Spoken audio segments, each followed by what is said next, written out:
Okay, so here are some tips for using Ireal Pro. We had a pop-up class recently on it, recently as to this time of this post, and I was asked to make a little lesson or article or whatever on how I do it, how I change things in Ireal Pro. If you fix up the chords, if you change the mixer, and I usually put this on Fender Rhodes, not regular piano. Um, I think those kind of things will help make this a lot hipper. And I think if you fix up the chords, even if you turn the chord instrument off, the piano, I think having the upper partials in there might help the bass line. It seems that way to me. Um, but regardless, sometimes I put the chords on so I can hear the qualities of the chords. So I've already fixed up some of this, but I see some things here I can fix on it. So all the 2/5s, A7 is supposed to go to D, right? It's a dominant chord. If it doesn't go to where it's supposed to go, usually we don't make it a sharp 9 or a flat 9. Okay, that's usually. And especially with a tune like Moment's Notice where it's all a bunch of turnarounds. And you'll see a bunch of things I do. So here's an E minor 7. I'm going to make it E minor 9. So that's cool. That will help things out. This is an A13. So it's an A7 chord with a 13. I assume it's got the 9th in there. Yeah, it must have the 9th in there. Okay, here's an F minor 9. Now the B flat is going to E flat. That's where it's supposed to go, right? Dominant chords in their basic form, the basic rule is they're 5 chords. So if it's a 5 to a 1, we can, most of the time, change the chord in some way. If it's going to major, most of the time, it's a 13th, because the 13th is the third of the major key, and it's a flat 9, which gets that whole diminished thing happening and has a tritone sub. If you play a B dominant diminished scale, you can play B7 or E7. So there's all that kind of stuff. But just so you know, if it's going to a major chord, most of the time it's that. If the melody here, if you know the melody and it's got an F sharp, then it would be B flat altered. You put B flat ALT in here. I'll show you a couple spots where I'll change something and make it altered. And then E flat minor 9. So here's another. I usually make all the minor chords minor 9s, especially on the standards. And this is for practicing. I might as well have all those sounds. And there, D flat supposed to go to G flat. It doesn't. It goes to D. So I got rid of.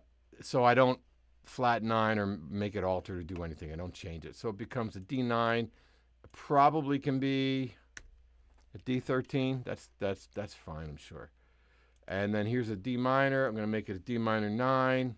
The G7, I didn't do anything with that. I would at least make it a G minor 9 to get the 9 in there. I could also make it a G13. Here, E flat 9, A flat 13 goes to D flat.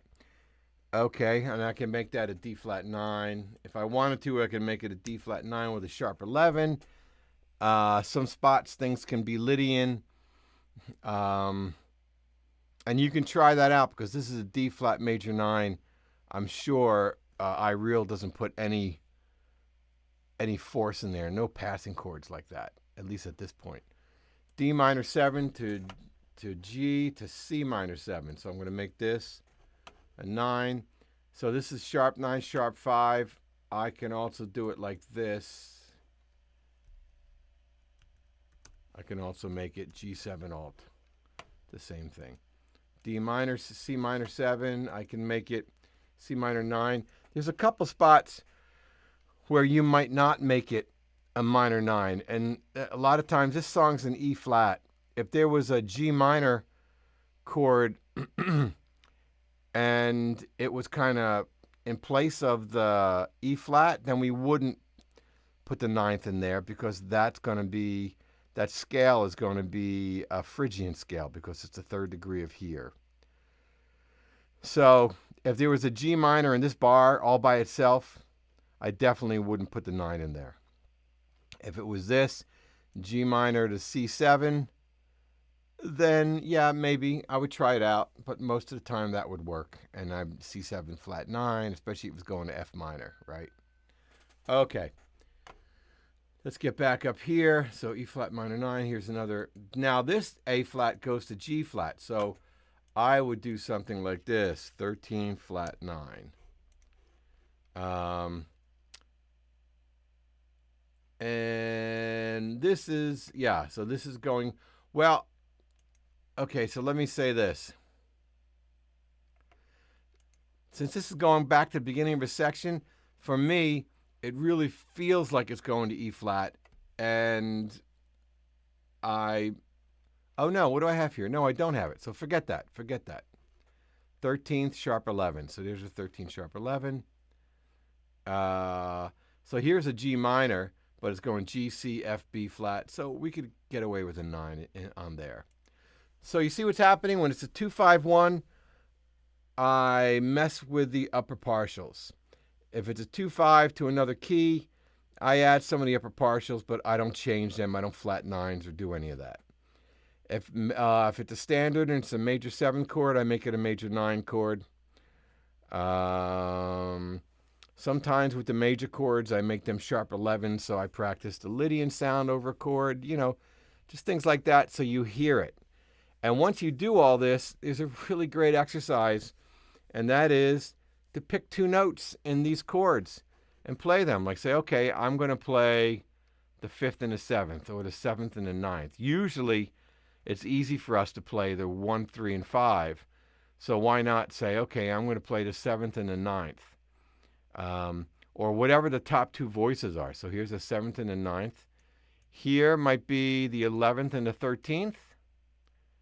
Could be the 9th and the 13th if you wanted.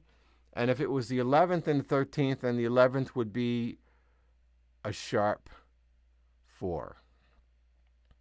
Okay, that's most likely what would happen here. Because if it wasn't a sharp 4 and it's an A7, you're playing a D and an F sharp. And in the chord is a C sharp, the 3rd, and you're playing the 4th. So you would raise the 4th up. Yeah, so that gives you some idea of what's happening.